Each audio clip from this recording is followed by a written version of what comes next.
Hey, it's Aaron the Ho from Mobile Reviews, and is the Griffin Survivor All-Terrain iPhone 6 case right for you? Well, find out in this review. This is a very affordable iPhone 6 case. It's been available since I think the iPhone was released a couple of weeks ago. It is dust and water resistant, which is pretty awesome. But one of the best things about this case is that Griffin actually went and took into account one of our biggest complaints for the iPhone 5 version of the Survivor and updated it. Namely, there's no stupid camera flap. The Griffin Survivor All-Terrain, and I didn't actually think it was called the All-Terrain, I always called it the Griffin Survivor, but the Griffin Survivor is actually like the brand for a bunch of tough cases for the iPhones. But this case allows you to access your iPhone 6 quite easily. The buttons are really nice, they're really soft, you can get to your power and your volume buttons quite easily. The screen protector is a bit lacking, and it seems like a step backwards when compared to the iPhone 5 version. Even though I am impressed with the camera flap replacement, there's something odd about the photographs that are taken inside this case. Based on our time with the case, we gave it a score of 3.8 A's out of 5. It is much better than the Unbox Defender, which I would probably think is its primary competitor, and I would choose the Griffin Survivor All-Terrain over the Unbox Defender any day of the week. Real usage, real reviews.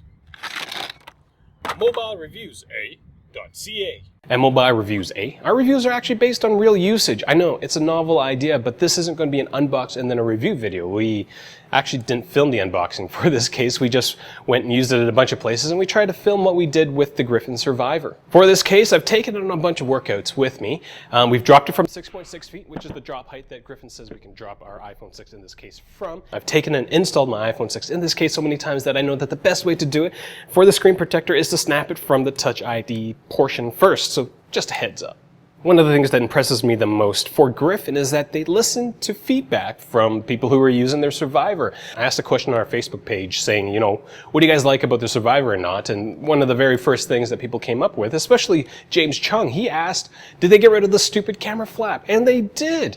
So when I look at the difference between Otterbox and Griffin, Otterbox is the #1 selling case in the US and Canada, but their Defenders hasn't really changed. It's actually worse, I think, for the iPhone 6 than it is for the iPhone 5. But the Survivor, man, they did something awesome here. We're going to take the next few minutes. We're going to highlight some of the best features of this case. If you need a blow-by-blow, we do have a rating table for the Griffin Survivor All-Terrain that breaks down all the scores that we've given this case. And so head over to the website if you need more information, and then you'll get there and you'll find out that we take iPhone case reviews a little too seriously. In terms of design, the Griffin Survivor will almost triple the thickness of your iPhone 6. This is not a small case, but on the flip side, the case is fairly light. Installation of the iPhone is simple as you just pop the device into the cavity and snap the screen protector on. Again, start from the bottom. In terms of build quality, the Griffin Survivor feels solid even after a few drops. We'll also note that the rubbery parts of the case seem to attract lint, as mentioned by Chad Graham on our Facebook page. Lint magnet. The Griffin Survivor is drop rated up to a height of 6.6 feet and is rated to meet mil-spec 810G. From our drop test, we noticed that the flaps covering the ports may come undone during drops. We dropped the case on a corner where the speaker cutout is, and the plastic on the corner is pretty deformed, but with a pair of pliers, you could probably just pull everything back. In terms of water and dust protection or elemental protection, the Griffin Survivor All-Terrain isn't waterproof. Griffin has other cases that are waterproof, but this one is not. Though they do have a fancy number on their box, they say that it can withstand a certain percent of rain per hour. I'm not quite sure how I would ever be able to test this. The speakers are all covered, so you can use your iPhone in a light rain without really having to worry about water getting through the speaker cutouts. The part with the least amount of water dust protection, in my opinion, and this is me being really picky, is the rubber cover around the lightning port connector. Even with it shut, you can kind of see the iPhone.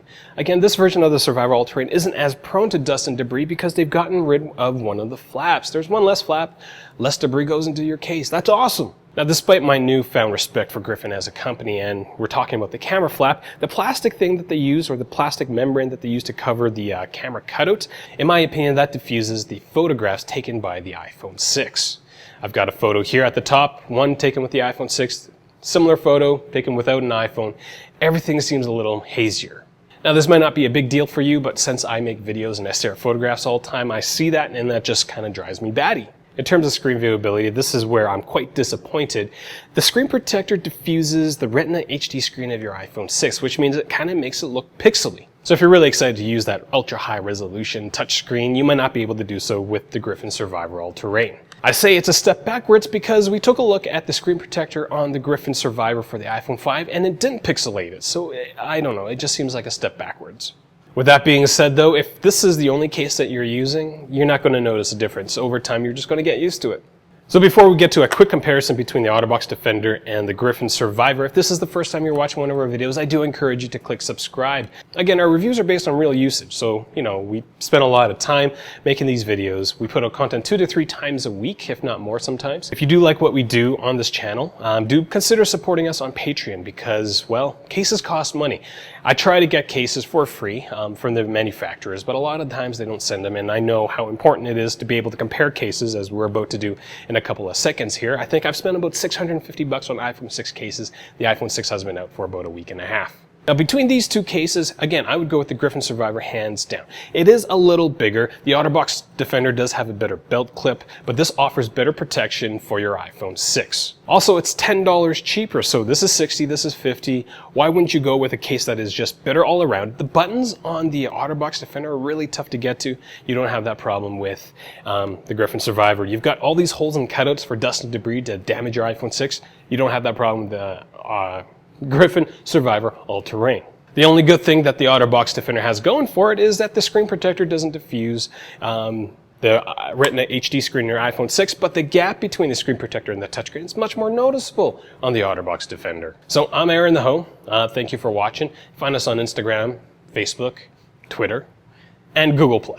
I say Google+ last because I don't actually know what to do with Google+ anymore, but I have to have Google+ because I have a YouTube channel. I'm not quite sure how that works.